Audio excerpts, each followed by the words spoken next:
Eu sou Ângelo de Paola. Eu sou de uma família de imigrantes italianos.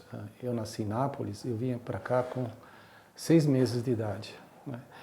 E nós viemos para São Paulo e eu fiquei a maior parte do meu tempo aqui na zona sul de São Paulo, em Vila Mariana. É lá que eu estudava, que eu jogava futebol, que eu fazia amizades. E essa minha família, ela era uma família muito religiosa, era uma família que prezava muito a educação.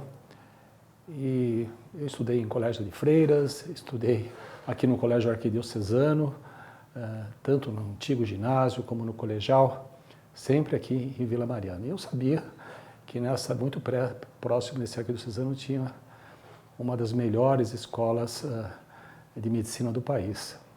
E realmente a Escola Paulista de Medicina foi realmente entrando num contexto junto com a vontade de ser médico. Não sei nem direito por que eu quis ser médico. No meu tempo era tão bacana ser médico, era indiscutível como era bacana ser médico. E esse sonho, eu me lembro que desde o ginásio a gente queria ser médico. No colegial, no curso científico, já existiam turmas que iam para medicina, que iam para engenharia, eu já ia para medicina. E foi assim que, aos 17 anos de idade, eu entrei na Escola Paulista de Medicina. E foi uma delícia. Cheio de sonhos, e começando com uma coisa completamente nova.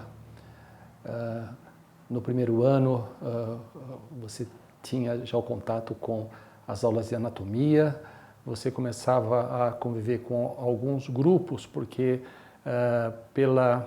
meu nome era A, meu nome começa com A, então eu era o número 12, número 9, número 10, número 11, eram meninas, a Amanda, a Amália e a Ana, e desde então a gente via que o pessoal do sexo feminino tinha muito mais talento para um monte de coisas, e esse talento, por exemplo, nas aulas de histologia, onde a gente era obrigado a desenhar as lâminas com o professor Cassiano, a gente via que a desvantagem nossa era enorme, demorávamos um monte de tempo, os nossos desenhos saíam muito ruins, e as meninas elas ficavam com as melhores notas e os melhores desenhos. Foi nessa época também de anatomia que nós conhecemos o professor Prates, né, nosso ídolo até então.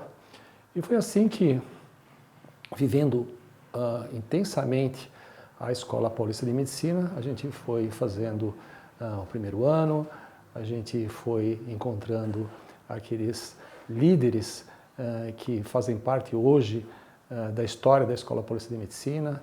No terceiro ano, a gente aprendia propedêutica e a gente recebia visitas do professor Oswaldo Ramos, que interrogava os alunos, e todos nós tínhamos que saber o sódio e potássio de cor. Logo a seguida também, quando a gente entrava na obstetrícia, aquelas aulas magníficas do professor Delácio, e todos nós fazíamos cursos de extensão nas maternidades que por aí estudávamos, fazíamos um concurso. Eu fiz o 4º, 5º, 6º ano dando plantões na casa maternal, mesmo sabendo que eu não ia ser obstetra, mas claramente influenciado pela grandeza desses professores. O professor Emil, que acabou sendo o nosso paraninfo, e assim por diante, fazendo que todos nós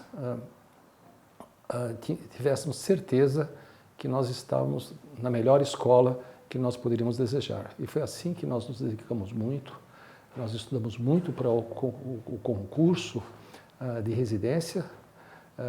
A minha escolha foi para a residência de clínica, existiam 16 vagas, era um concurso muito, bastante concorrido, e eu tive a felicidade de ser aprovado em primeiro lugar nesse concurso. Então, a Escola Paulista de Medicina, ela foi muito legal comigo, né? Realmente todo investimento ia sempre tendo um retorno de alegria, de felicidade e de outras coisas que todos vocês podem imaginar. Foi também durante a Escola Paulista de Medicina que eu tive um contato com o Hospital São Paulo. Existiam bolsistas do banco de sangue, e nós tínhamos que fazer transfusão em plantões, então transfusões geralmente eram situações de emergência, e foi assim que a gente conseguia ver como é que acontecia as coisas na urgência do Hospital São Paulo. Bom, a residência de clínica foi fantástica também. A gente passava no rodízio em várias disciplinas, né? Eu me lembro muito bem que um dos meus primeiros estágios foi em endocrinologia, e todos os estágios que a gente passava, a gente falava, puxa vida, eu quero fazer isso. E eu me lembro ainda o professor Carter nos dando aulas de hiperaldosteronismo, e tinha 6 tipos de hiperaldosteronismo, não consigo mais esquecer, né? E sempre quando eu encontro com ele eu brinco. E realmente foi assim acontecendo sucessivamente nas disciplinas que a gente passava. E eu não tinha noção de que especialidade eu ia fazer, e foi no fim só, no meu último estágio, na cardiologia, que realmente eu vi que aqueles pacientes eram pacientes assim, que tinham muitas variáveis clínicas para serem estudadas, para serem convividas, e eu decidi para fazer cardiologia. Convivi no segundo ano com professores fantásticos, né? Convivi com o professor Dirceu Vieira dos Santos Lima, que tinha um ouvido que fazia diagnósticos propedêuticos. Naquela época nós não tínhamos ecocardiograma, e realmente poucos viram, não sei se alguém viu o professor Dirceu errar, nos seus diagnósticos meticulosos, onde uma ausculta fantástica deixavam bem claro que a sensibilidade era muito importante para um cardiologista. O professor Bocanegra, o professor Abrão, com as aulas de eletrocardiografia, que até hoje são muito relembradas. O professor Vitor Chubis, Celso Ferreira, na enfermaria. Os professores Rogério, Portugal, Everaldo, Eulógio e João Lourenço, que muito me influenciaram na minha tomada de decisão das especialidades. No terceiro ano, nós não tínhamos, só tínhamos um ano de residência de clínica e outro residência de especialidade. Depois era isso. Mas estava começando a pós-graduação. E a pós-graduação, ela mudou muito a pesquisa brasileira, o modo de se comportar das disciplinas, e a pós-graduação estava começando na cardiologia. E existia uma possibilidade de fazer pós-graduação. Então, na pós-graduação existia um rodízio geral. E eu achei interessante fazer alguns estágios que nós não tínhamos tido oportunidade de fazer durante o nosso rodízio do R1. Então, eu fiz reumato, que eu não tinha passado por lá, hematologia, às vezes a gente passava ou na hemato, ou na endócrino, e alguns outros estágios. E um deles foi na patologia clínica do Dr. Fouad Abdallah Saad. E foi ali na patologia clínica que eu tive um olhar diferente para algumas patologias que elas tinham um comportamento muito interessante. Uma delas era endocardite infecciosa. A endocardite infecciosa era uma das rainhas das doenças infecciosas, porque o fato da infecção estar no lado arterial do organismo, ela pegava, bombardeava todos os sistemas, dava respostas laboratoriais muito diferentes, e achei que aquilo poderia ser uma boa tese. E foi assim que eu estudei endocardite. Eu acompanhava os pacientes com endocardite. Como os pacientes de endocardite aqui eram não tão numerosos, eu ia em outros hospitais. Eu me lembro que até o Hospital Santa Marcelina em Itaquera, a gente acompanhava os pacientes lá e colhiam sangue e dosavam. E foi isso que fez com que realmente eu me aprofundasse em alguma área do conhecimento. E por muito tempo eu achei que ter escolhido isso como temática me rendeu muitos frutos. E me rendeu muitos frutos e fez com que muito cedo nós tivemos completado a nossa pós-graduação, nosso doutorado. Era uma área assim muito interessante.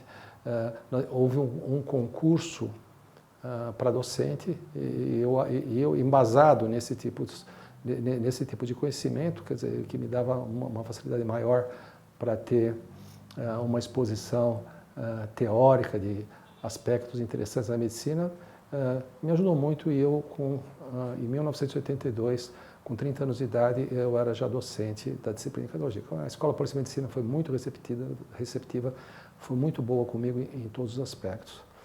E eu fui fazer hemodinâmica.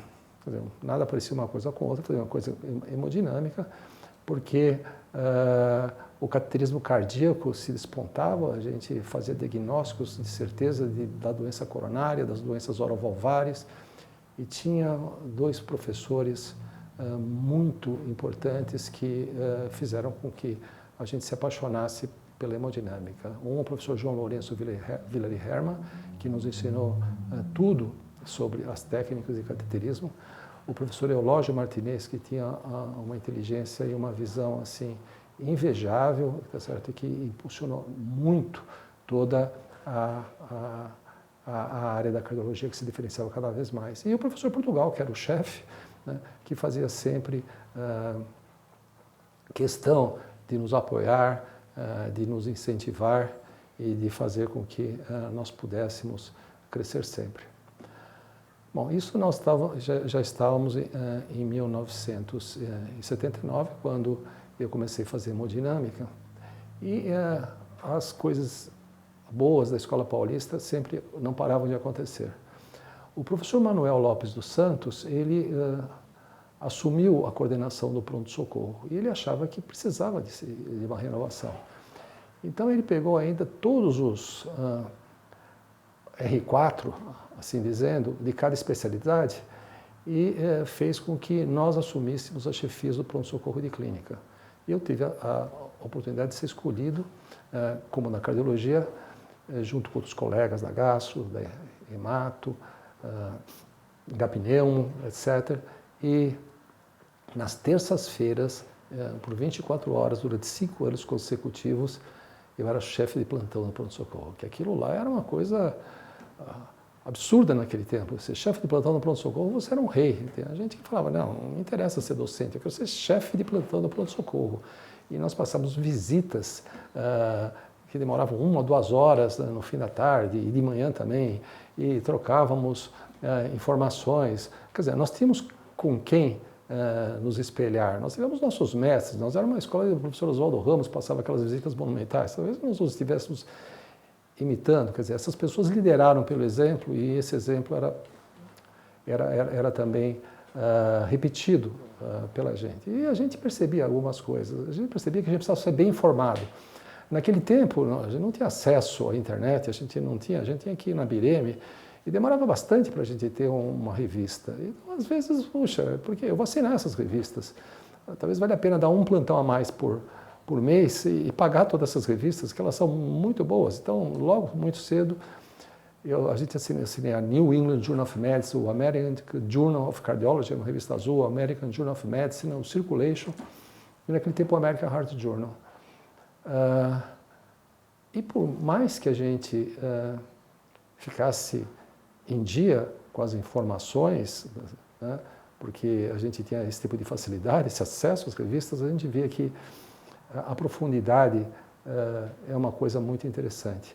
Porque quando a gente discutia assuntos gerais, era muito fácil dominar aquilo frente aos outros colegas mais jovens, né? Os R3, os R2 de outras especialidades. Mas quando a gente se discutia um caso com um residente da especialidade, a gente via que ele já tinha uma profundidade maior que a gente. Então, quer dizer, esse tipo de imersão na especialidade era uma coisa que muito claramente a gente sabia da nossa insignificância, que naquele tempo já o volume de informações era tão grande que não era possível acompanhar, principalmente alguém que tivesse tido esse tipo de investimento. Bom, nós ficamos 5 anos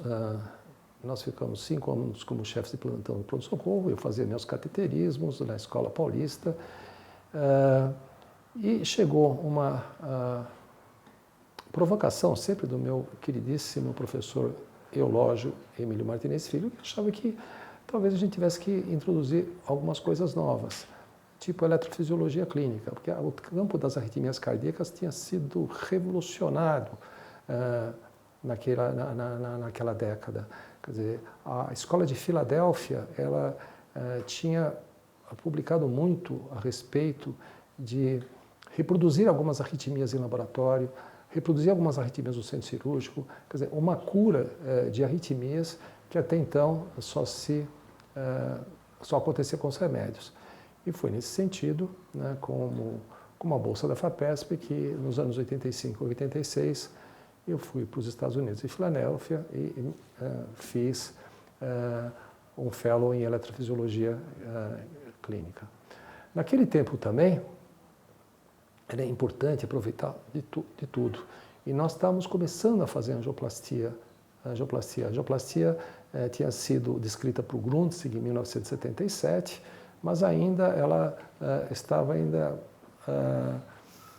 indo muito vagarosamente no nosso meio. E aqui na Escola Paulista a gente precisava começar a fazer isso. Então, eu também fiquei incumbido de realmente ver tudo que eu podia aprender de angioplastia naquele local. Então, quando eu voltei dos Estados Unidos, eu tinha que, além de colocar em dia o nosso setor de eletrofisiologia clínica e fazer com que ele crescesse, também introduzir as técnicas de angioplastia no hospital. Isso aconteceu. Né? E de 1987 a 92, realmente a gente praticamente fez todas as angioplastias que tinham que ser feitas aqui. E começamos também a fazer um setor de eletrofisiologia clínica com auxílio dos pós-graduandos. Dos pós-graduandos que viam que existia uma pós-graduação na Escola Paulista de Medicina, na disciplina de cardiologia, e que era uma área que realmente bastante promissora. E esse tipo de situação ganha um grande incremento pela benevolência sempre dos nossos superiores. Então, naquela época, o professor Hélio Egídio Nogueira, sempre com o seu empreendedorismo, viu que aquele era um nicho que valia a pena ser investido. E eu precisava de um Holter também, quer dizer, eu tinha toda a parte invasiva, mas eu precisava também o Holter de 24 horas para fazer diagnóstico de arritmias cardíacas. E ele achou que precisava comprar e comprou o Holter. E eu não tinha espaço físico, e foi uma das primeiras casinhas criadas, que era a casinha da arritmia, no Napoleão de Barros 593. Agora, uma casinha só para Holter era pouca coisa, quer dizer, então nós começamos a fazer um ambulatório especializado, e logo a gente tinha um local para fazer Holter, um local para que a gente atendia os nossos pacientes, um local que a gente se agregava, e em um curto período de tempo, mais de 4 colegas por ano vinham se somar para tentar fazer um trabalho de mestrado ou doutorado no setor de eletrofisiologia. E isso demorava 3 anos. Então eu tinha sempre 12 colegas novos que já tinham tido residência de clínica, que já tinham tido residência de cardiologia, que vinham de todos os lugares do país e que tocavam aquilo. Era o staff, era um staff de gente jovem, onde que os pós-graduandos do 3º ano ensinavam os pós-graduandos do 2º ano, que por sua vez ensinavam os pós-graduandos do 1º ano, e a gente falava, puxa, é assim que deve ser o aprendizado. Esses pós-graduandos do 1º ano deviam ensinar os residentes deviam ensinar os internos, e é um tipo de escadinha imbatível para o conhecimento clínico.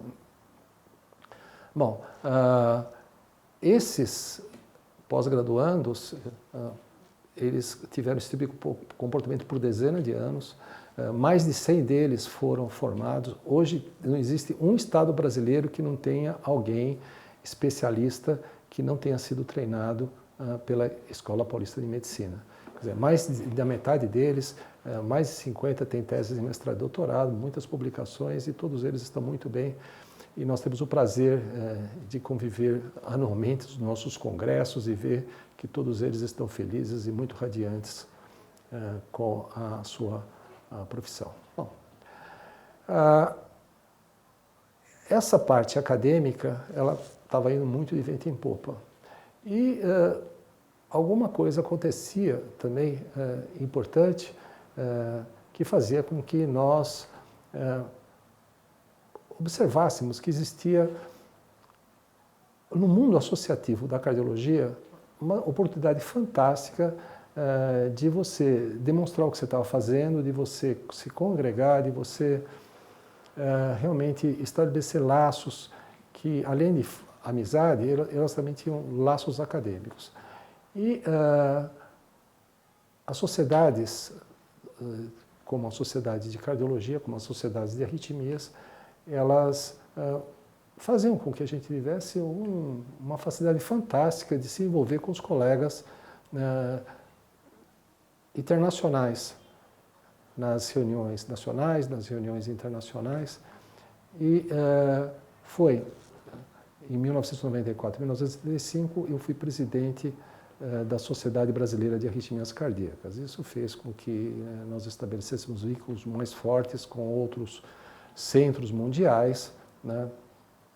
Nós conseguimos fazer estudos muito competitivos, e o grande interessante é que a gente estava tendo uma hipertrofia muito grande de uma área que era só vista em locais assim exclusivamente cardiológicos. Nós éramos um hospital geral e nós tínhamos um nicho de tratamento de arritmias tão competitivo ou até melhor do que muitos outros centros que só faziam cardiologia. Esse tipo de envolvimento associativo fez que, depois de alguns anos, nós fôssemos um editor dos arquivos brasileiros de cardiologia, que era uma revista Sociedade Brasileira de Cardiologia, e esse tipo de editoração científica, quase que profissional, fez com que nós víssemos que era muito importante fazer com que as nossas revistas fossem conhecidas internacionalmente. E foi mudando para a língua inglesa e fazendo uma revista bilíngue que nós conseguimos, e outros colegas, outros editores conseguiram ao longo desses anos, fazer com que a revista fosse reconhecida pelo ISE, e hoje ela tem um fator de impacto muito bom para uma revista brasileira que está com 2,6 de fator de impacto, que é uma coisa que começou com a gente antes, nos anos de 1987, 1988, por ali. Continuando também na minha vida associativa, eu fui diretor científico da Sociedade Brasileira de Cardiologia e daí nós fomos para concorrer para a presidência da Sociedade Brasileira de Cardiologia. E daí era um tipo de movimento de política associativa que exigia muito, que a gente tinha que realmente fazer e-mails quase todos os dias e colocar as ideias, responder a todo tipo de demanda. E com isso nós conhecemos muitas pessoas que queriam realmente fazer mudanças, e foi com muita satisfação que nós vencemos as eleições da Sociedade Brasileira de Cardiologia para ser presidente no biênio 2014 e 2015. Né? A Sociedade Brasileira de Cardiologia fez com que nós pudéssemos desenvolver coisas que a gente aprendeu aqui na Escola Paulista e que conseguimos ter programas de qualidade com o American Heart Association, alguns protocolos e muitas outras experiências que a gente realmente tem muito orgulho de ter de ter participado e se envolvido. Do ponto de vista acadêmico, paralelamente a isso, eu tive também a experiência de ser eu fui chefe da disciplina de cardiologia em 2 períodos de 4, 5 anos consecutivos, quer dizer, nós, junto com o professor Carvalho, um grande amigo que infelizmente nos deixou em 2019, ele dividiu a maior parte das experiências da chefia da disciplina e nós realmente pudemos fazer um movimento muito sinérgico para o crescimento dessa área junto à Escola Paulista de Medicina, junto ao Hospital São Paulo. Então, eu também fui coordenador da pós-graduação da cardiologia por 3 anos. Eu também fui chefe do departamento de medicina por 3 anos, até 2010. E eu tive a oportunidade de conviver com uma pleiade fantástica de colegas e de recursos humanos. Eu brincava que quando eu somava nas nossas reuniões de departamento, o número de docentes que o Departamento de Medicina, que é o maior da Escola Paulista de Medicina, quando eu somava os técnico-administrativos, quando eu somava os pós-graduandos, quando eu somava todos que estavam em alguns cursos de extensão, nós tínhamos um exército de quase 1000 pessoas. Quer dizer, nós podíamos nos queixar de tudo, menos recursos humanos, eram recursos humanos extremamente qualificados. Eram extremamente qualificados. Eu também tive a experiência de fazer parte da Sociedade Paulista de Desenvolvimento da Medicina, não só como professor titular desde 2004, mas também no seu conselho administrativo. Então, por 4 anos, liderado pelo brilhantismo do professor Rubens Belfort, nós ficamos 4 anos interagindo com todas as nossas dificuldades acadêmicas e financeiras, principalmente, e tentando ver qual era a melhor forma de nós, frente a esses recursos humanos magníficos que tínhamos, como é que nós poderíamos fazer com algum tipo de suporte econômico, com algum tipo de suporte logístico, fazer com que a nossa escola e nosso hospital pudesse realmente dar tudo o que ele podia dar para a academia, para a comunidade, né, e para a assistência de todos os pacientes. Infelizmente, nos últimos 5 anos nós vivemos agora uma situação muito difícil, programas de saúde do governo que realmente estão cada vez mais distantes da nossa área de atuação e que precisam ser urgentemente resgatados. Foi muita dificuldade que nós vivemos.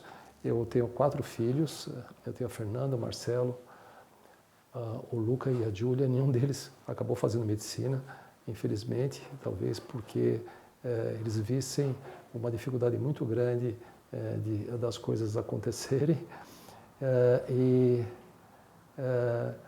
Finalmente, durante todos esses anos, nós tivemos que acabar convivendo com a pandemia. E a pandemia que veio no começo de 2020 imobilizou muitos setores. O meu setor era um setor que trabalhava com doentes muito graves, doentes ressuscitados de morte súbita, doentes com arritmias cardíacas. Ele não parou nem um dia.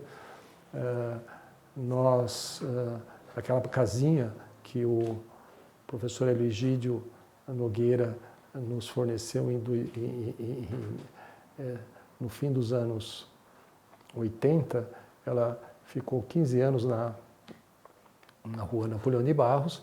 Depois ela veio para o prédio que é o do Edifício dos Médicos, e nesses mais de 30 anos nós estamos vendo que, além de dar o suporte para todos os procedimentos invasivos, que são mais de 10 mil nesses anos, ele teve uma grande carga assistencial. Se a gente contabilizar os procedimentos não invasivos que a gente faz lá, com as consultas laboratoriais, com os eletrocardiogramas e com as outras atividades, nós fizemos outro dia a conta que nós tivemos nesse tempo mais de 500 mil de atendimentos. A convivência com os meus pós-graduandos era tão intensa e tão próxima, porque se a gente não fizesse isso, se a gente não tivesse a disponibilidade de conseguir fazer de manhã, de tarde ou de noite os procedimentos, a gente não teria conseguido dar o cuidado necessário para esses pacientes, porque as nossas atividades, elas exigiam equipamentos especiais e que muitas vezes precisavam ser repartidas com outras especialidades. E a gente viu isso durante a pandemia, porque durante a pandemia nós não podíamos parar, porque a nossa especialidade convivia com pacientes muito graves, pacientes ressuscitados de morte súbita, pacientes com arritmias importantes. E nós trabalhamos durante todo esse tempo. E nós convivemos com as dificuldades que o hospital estava sofrendo. Quer dizer, a nossa sala de cateterismo ficou praticamente inoperante por vários anos, a nossa. E para isso nós tínhamos que usar outros espaços universitários, e um delas foi a sala híbrida do centro cirúrgico era muito disputada e eu só podia fazer isso à noite. E se eu não fizesse isso, se nós não fizéssemos isso, nós não íamos ter todo esse nosso staff que realmente eram de pessoas, de pós-graduandos, que estavam aqui para realmente aprender, para dar assistência, para colaborar e para produzir ciência. Então, durante toda a pandemia, durante todos esses anos, toda segunda, terça e quarta nós temos que trabalhar à noite, que nem nos velhos tempos, que nem nos tempos que a gente era R4, R5, R6, e quando você lidera, pelo exemplo, todos acompanham, todos acompanham. E eu tive também, durante essa pandemia, um motivo também para me espelhar e de ter muito orgulho que a minha esposa, que é a Nancy Belay, ela foi responsável pelo laboratório de virologia e ela também teve que ter uma dedicação fantástica e ela conseguiu também da mesma forma que alguns grandes exemplos fazer com que o Hospital São Paulo ele tivesse mais agilidade que todos os outros grandes centros, não só acadêmicos, como também da clínica, das estruturas privadas, das mais requintadas possíveis. Quer dizer, logo em 24 horas você tinha o resultado de um PCR para a Covid, enquanto que outros lugares não tinham. Então, quer dizer, conseguir fazer as coisas acontecerem na Escola Paulista de Medicina é sempre possível quando a resiliência, quando a dedicação, quando o amor e quando esse retorno é diário, quando esse retorno te dá uma felicidade muito grande e a certeza de que você está construindo coisas muito boas, não só para você, mas para toda a comunidade acadêmica que você está envolvendo. E os nossos pacientes e os nossos alunos são os mais, que vão ser os que melhor aproveitarão desse tipo de esforço que se encontra facilmente em todas as áreas da nossa instituição.